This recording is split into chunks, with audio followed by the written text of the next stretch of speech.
morning mga katanim. Ayan, shout out Mega Packaging Corporation. Love yan. Okay, dito ulit tayo sa ating melonan. This time, discuss natin yung galya. Ano yung galya? Yung galya katanim, ito yung may aroma. No? Ito yung may amoy, may bango. Galya, iba pa yan sa honeydew, iba yun katanim. Well, ito yung mga galya natin. Ayan, no? Kung titingnan nyo to, ganito. Sheet nyo na as ano sa Japanese melon. Hindi, pero galya yan. Yan. Oh. Pagkakamalan nyo Japanese melon, hindi. No? Yan. Ito yung entanon ng Rex 1. Yan, galya. Entanon to yan. Kung makikita nyo sa hami, yung hami kita yung background. Itong entanon, masyado mainit. No? Ayan. Diba? Galing, no? Ito yan. Okay. Yan.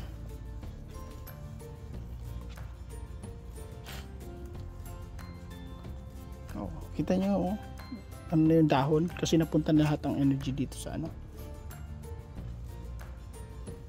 Tanim natin. So, again, iba-ibang variety yan, ha?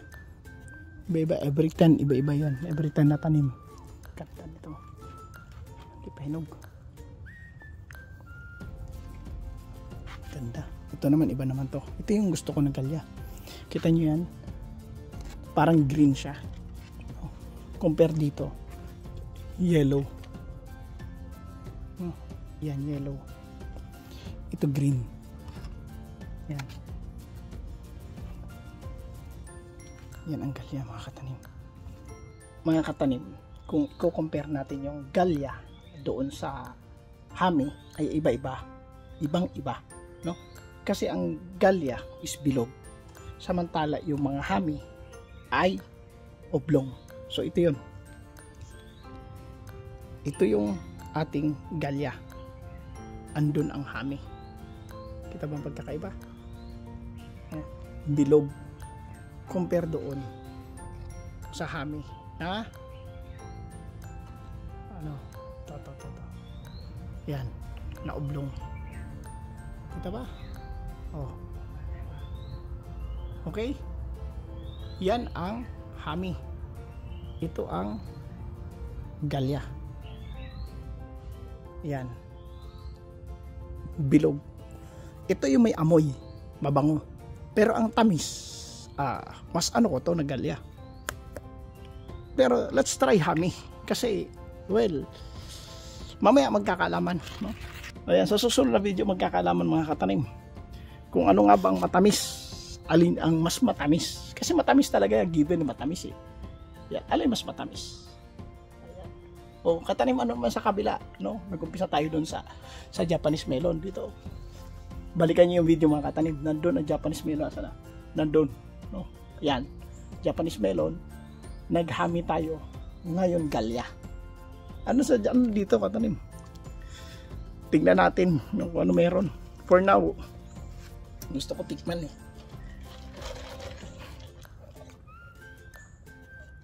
Melon juice na mayroong parang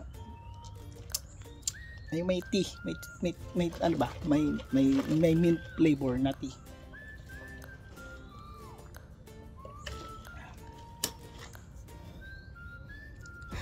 Love. I hope mga katanim may natutunan kayo kahit papaano, no? Ano yung mga variety ng ating mga melon. Yan, no? Kung gusto yung matutunan, yung balikan nyo yung ibang videos natin regarding dito sa melon. Yung katanim meron pa dyan sa kabila mo kasi nagkumpisa ka lang doon, no? Ayan. Ano, pasyalan natin. Tara, samahan nyo ako mga katanim. Ito, na-harvest na. Wala na bunga. Putol-putol na. Wala na, putol na. Harvest na. Ito rin, na-harvest na. Pero ito, hindi pa. Again, Japanese melon, pero kung titingnan nyo to, yan mga Japanese melon yan. Kung titingnan nyo to mga katanim, meron ditong kakaiba na Ang ganda nito. Iuwi ko na to. Meron akong papakita sa inyong kakaiba. Japanese melon din yan, ha. Yun, nakita ko kagad. Ano yung katalim? Yan. Ito yung Charentay. No? Charentay. Yan. Ayan, oh. Pero maliit ito ngayon, ha. Ang lalaki nito. Tanim, ang laki niyan. Charentay. Okay? Ayan. Okay? Ayan. Love mga katanim. Available sa Katanim Store mga katanim, Shopee or Lazada. Available yung Kiss Plus natin. Yung pang ano dito, palaki nito na melon. Ayan. Tsaka yung mga seeds natin, mga lettuce seeds, available sa Katanim Store. Ay yung melon. Love yan. Dino, no pattern. White. No, it's Dino, but this in Dino there's about 3 to 6-7% width of type. So it should be like this in normal.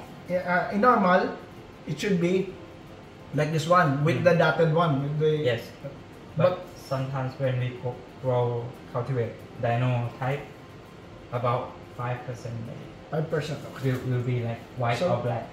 Same green flesh, white shell. Okay, let's try. This one is higher bricks. Higher bricks. But flavor is a little bit different. Need to try if you like.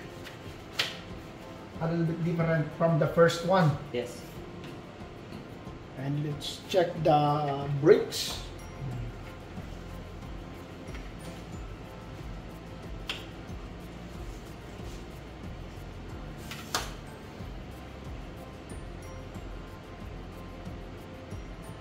Two to 3 drops and start. 16.6. Kasi mga katanim, ha, this is 16.6 bricks for this Dino. Yeah.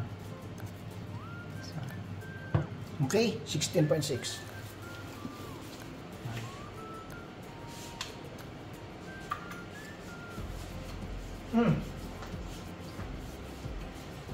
The first one is much crunchier than this, but no aroma. This one more. No aroma. Do you like this one or the last one? Much sweeter. Last one too much aroma. Yeah, the first one that I taste, too much aroma. It's just like a Gallia type.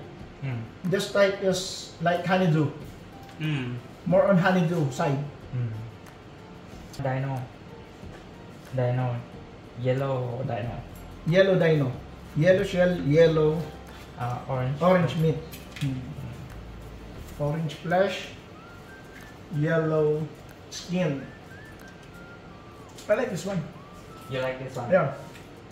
The same with like Gallia type. You mean with aroma, with the taste with the aftertaste at the back of your throat, and crunchy. Yes, this one crunchy. This one crunchy compared to this one. Green one. No. It's actually we can see a lot white from okay. Like the fruit, the cavity, the seed. The seeds is separate from the meat? Yes. Okay. And we can, sometimes they are not important quality for some market, but we can check the seed also. If they are mature, it means that the harvest is quite okay. Okay. When we want to check the maturity at the harvest date, we can see from the seed also. From the seeds also. We need to check. So this is white melon, white Dino mga katanim. White meat or flesh and white skin or shell. White to white. And let's see. Let's check it out.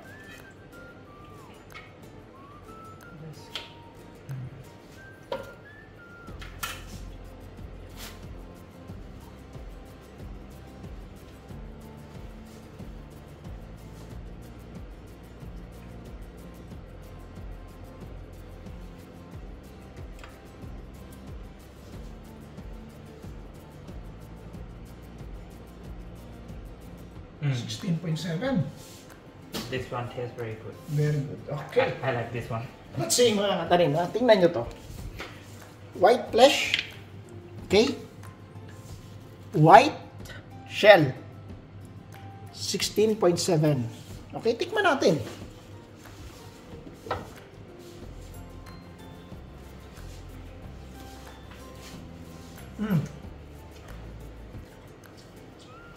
Crunchy. Galya type. Galya without aroma.